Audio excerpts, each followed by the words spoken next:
Sloppy Joes have been around for years. Kids like them. They're easy to make, and they satisfy a good deal of the USDA requirements. The main ingredient in Sloppy Joes is ground beef.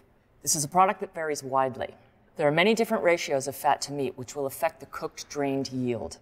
Some products contain a fair amount of water that is added during the processing of the meat. Commodity beef crumble contains a soy product that affects the cooked yield as well.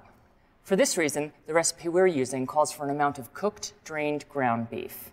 A good rule of thumb is that you'll get about 75% yield raw weight to cooked. Be sure to defrost meat 1 day out. Robo-coup your onions and celery. Preheat the tilt skillet and add a small amount of oil.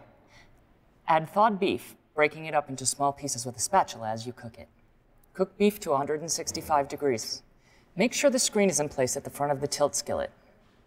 Tilt the skillet to drain fat and moisture. Let drain well. Return tilt to its flat position and remove cooked beef. Add more oil to the pan. Add onions and celery and cook until they begin to soften. Add garlic, salt, and pepper and cook for an additional 3 minutes. Add tomato paste and combine well with the vegetables. Cook until paste begins to darken slightly. Add remaining ingredients, bring to a boil, then reduce to a simmer. Simmer for 30 minutes. Taste and adjust seasoning if necessary. Remove mixture from tilt skillet into 4-inch hotel pans to cool.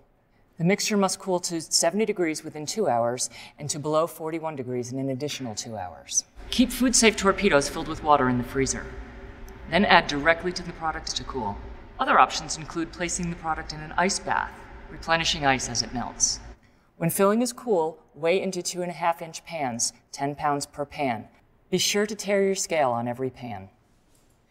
Cover pans with parchment paper and foil. Label with item name, date, number of servings, and proper serving utensil.